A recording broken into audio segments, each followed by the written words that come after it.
Orthodox Jew would not make, such as Jesus being the Christ. Answer: in other translations, Greek and Arabic, the suspicious statements contain disclaimers such as Jesus who was believed to be the Christ, and it has been reported. This presents the theory that Josephus was recording the beliefs regarding Jesus and not necessarily his personal opinion, as a responsible historian should do. If anything, it could lead to the speculation that Christian authors did not add to the text, but rather edited it by deleting the disclaimers. You should also realize that the earliest versions of Antiquities contain this passage as it is presented in the first case. The objection usually is that the earliest copy is not until the 10th century. However, we do have several citations of this passage by other authors prior to the 10th century. Skeptic interjection 2. Early Christian authors like Origen and Justin Martyr do not mention this passage in their writings. Answer: I'm not sure what the motive behind this objection is, because Origen does reference the other passage by Josephus, yet critics claim the reference is too late to be reliable. But, for the argument's sake, if we assume this passage did exist in the form most scholars believe it did, the early church fathers might not have felt the need to refer to it. The original passage serves as evidence for the historicity of Jesus, a topic not debated at this point, as the burden of proof revolved around his divinity. We will now examine the second passage given to us by Josephus. Fortunately, it is not surrounded in as much controversy. It says, "So Aeneas assembled a council of judges, and brought before it the brother of Jesus, the so-called Christ, whose name was James, together with some others. And having accused them as lawbreakers, he delivered them over to be stoned." Skeptic interjection 1. Is it possible this passage was a forgery by early Christians? Answer: it must be noted that no copy of Antiquities has ever surfaced without the above text quoted as it is above. Critics are suspicious of the so-called Christ statement, yet this reference, rather than the Christ, shows Josephus was not condoning the belief but simply documenting it. Also, this passage concerns the actions of the priest Aeneas. Jesus and James were not even the primary focus of this verse. Lastly, this passage is cited in other early works which attest to its authenticity. Even if we dismiss the disputed works in Josephus's testimonium, we still see he testifies to a number of things in the above two passages. 1. That Jesus lived in the first century. He performed miracles. Some believed Jesus to be the Christ. He was a teacher. He had many followers. He was tried by Pilate. He was crucified. He was the founder of Christianity. And James was the brother of Jesus. Next is Pliny the Younger. Pliny the Younger admits to torturing and executing Christians who refused to deny Christ. Those who denied the charges were spared and ordered to exalt the Roman gods and curse the name of Christ. Pliny addresses his concerns to Emperor Trajan that too many Christians were being killed for their refusal to deny their faith. He says, "I asked them directly if they were Christians. Those who persisted, I ordered away. Those who denied that they were or ever had been Christians worshipped both your image and the image of the gods and cursed Christ. They used to gather on a stated day before the dawn and sing to Christ as if he were a god. All the more I believed it necessary to find out what was the truth from 2 servant maids, which were called deaconesses, by means of torture. Nothing more did I find than a disgusting fanatical superstition. Therefore, I stopped the examination and hastened to consult you, on account of the number of people endangered, for many of all ages, all classes, and both sexes already are brought into danger." In Pliny's letter to Emperor Trajan. Though Pliny states some of the accused denied the charges, a recurring theme in the correspondences between Pliny and Trajan is the willingness of the true believer to die for Christ. This would hardly be reasonable if they knew he never existed. Skeptic interjection 1. How does dying for one's belief verify the actual existence of Jesus? The sincerity of a belief does not necessarily make the belief true.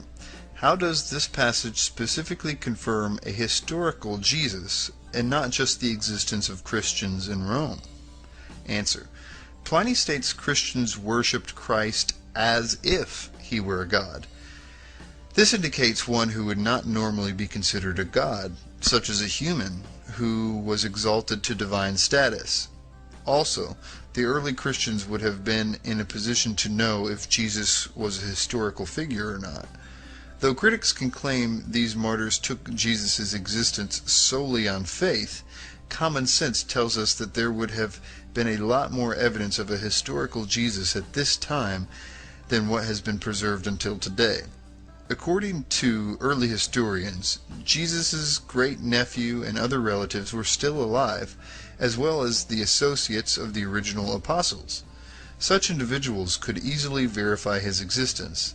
Also, documents which have been lost to us were still in existence, such as Jesus' trial records and the census records of his birth, and were even referenced by early authors who wrote about Jesus. These individuals had every reason to be certain of Jesus' existence and were willing to die because of it. Skeptic interjection 2. Pliny also states some recanted their testimony. Perhaps they did so because they knew Jesus was a myth. Answer. There are several rational explanations as to why some would recant their Christian beliefs. Pliny readily admits to torturing some of the accused.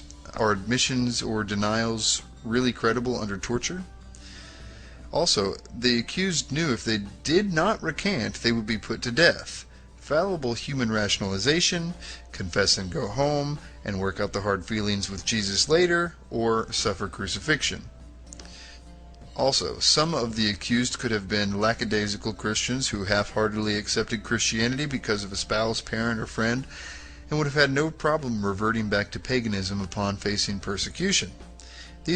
There were half-hearted Christians 2,000 years ago, just like there are half-hearted Christians today.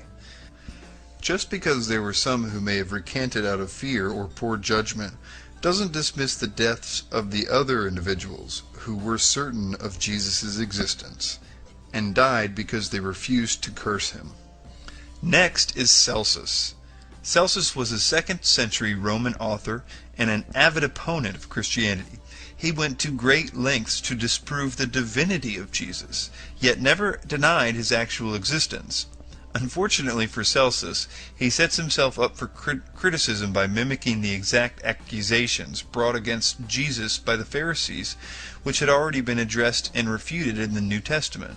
There are two very important facts regarding Celsus which make him one of the most important witnesses in this discussion. Though most secular passages are accused of being Christian interpolations, we can accept with certainty that this is not the case with Celsus. The sheer volume of his writings, specifically designed to discredit Christianity, coupled with the hostile accusations presented in his work, dismiss the chance immediately. Also, the idea of Celsus getting his information entirely from Christian sources, another recurring accusation against secular evidence, is wholly absurd. He is obviously aware of his opponent's belief, as anyone who is engaging in a debate should be. Celsus wrote his exposition in a form of dialogue between a, quote, Jewish critic and himself. This gives us cause to believe that he used non-Christian, probably Jewish, sources. On Jesus' miracles, he writes, Jesus, on account of his poverty, was hired out to go to Egypt.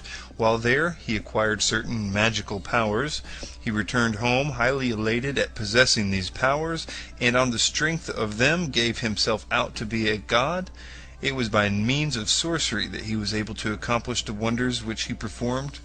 Let us believe that these cures, or the resurrection, or the feeding of a multitude with the few loaves, these are nothing more than the tricks of jugglers.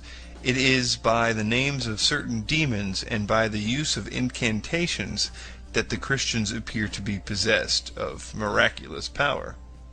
Not only does Celsus confirm Jesus' existence here, he also tries to debate the source of his miracles. Like the Pharisees of Jesus' day, Celsus tries to dismiss these miracles as both demonic possession and cheap parlor tricks. However, he is clearly grasping at straws. On one hand, Celsus accuses Jesus of performing magic learned in Egypt, then later states it is by the power of possession, then states the miracles were not really miracles at all, but were illusionary tricks performed by a deceiver, then finally states that the miracles never occurred. On the virgin birth, he writes, Jesus had come from a village in Judea